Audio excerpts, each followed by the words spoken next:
beautiful people, good morning, afternoon, or evening, wherever you are. You're welcome back to my YouTube channel. My name is Winifred, and in today's video we are going to be creating this Tailor'S ham.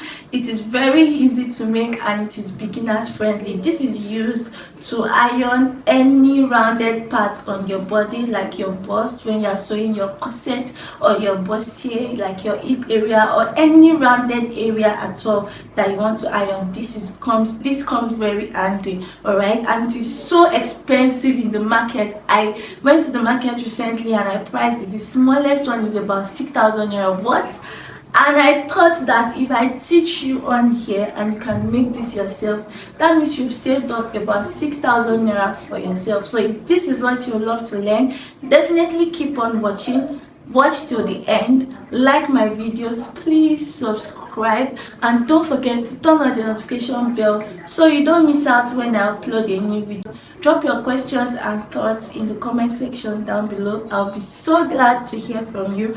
I want to know if the tutorial that I've been making is very useful for you, and I also want to hear from you, and it also helps the algorithm to push my videos to a wider audience. So please help me so that my videos can go to a wider audience, and also so that other people can benefit from this tutorial.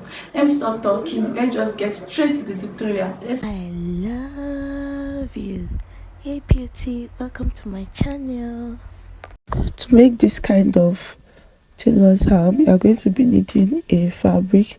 This fabric I folded it into two, and it's about 20 inches long and it is 10 inches on fold. All right, so what you are going to do is that you are going to sew on the side and on the down part like this.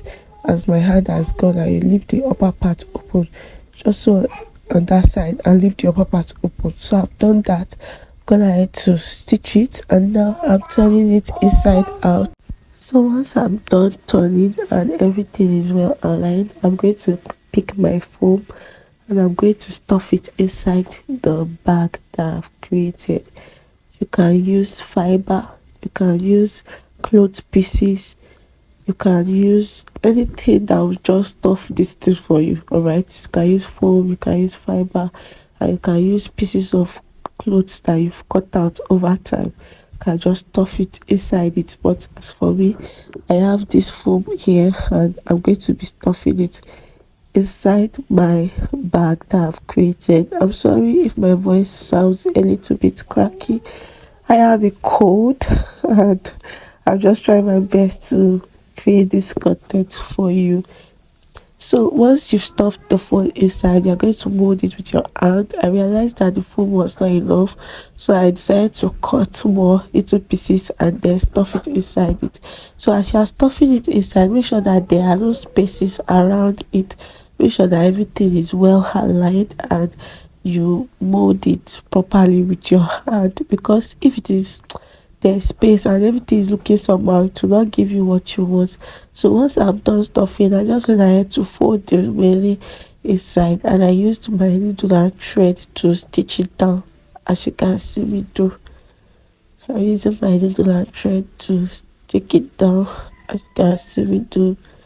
So the next thing we're going to be doing after sewing it down like this is to mold it with my interfacing. So we have different types of interfacing. We have the white one and the black one. I'm going to be using the black one because I'll be using this over time and I don't want it to be looking rough and dirty by the time I am using it. Before I discard it, at least I should be able to use it for a very long time. So what I'm going to do, I've cut my interfacing into pieces and I am just using it to round the foam and clothes that I've created, and I'll just be pushing it. You'll just be dragging it and then you'll be pressing it with your iron.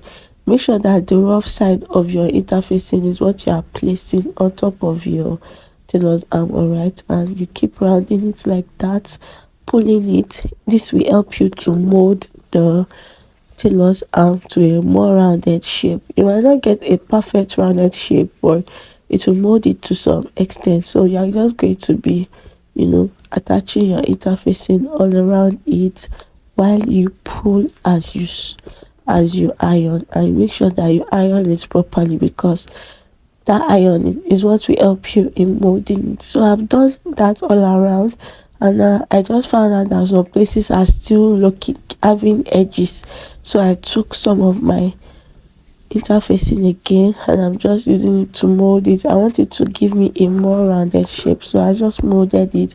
And then once that is done, once you are done molding, mold it properly, and once it gives you your desired shape, you are going to finish it up. And then you will stop using your interfacing, and then what will be left is for you to just keep ironing to mold it. The more you iron into a rounded shape, the more it gives you the rounded shape that you want. So you mold, you iron it very well. Use your hand to mold it, iron it properly, and you keep adding your interfacing until you get your desired shape. If there is a place that is not well rounded, just use your interfacing to pull it. And then once that is done, you are just going to mold it properly with your iron. Cut off the excesses, anywhere that is coming out, that is not slipping. Just cut it off and mold it properly with your iron. Just iron it, press it. You need strength, all right? Iron it and press it and mold it properly. So once this is done, this is the final look. I hope you enjoyed it. If it was helpful, give me a thumbs up. Till I see you in the next one. I love you and I care. Bye.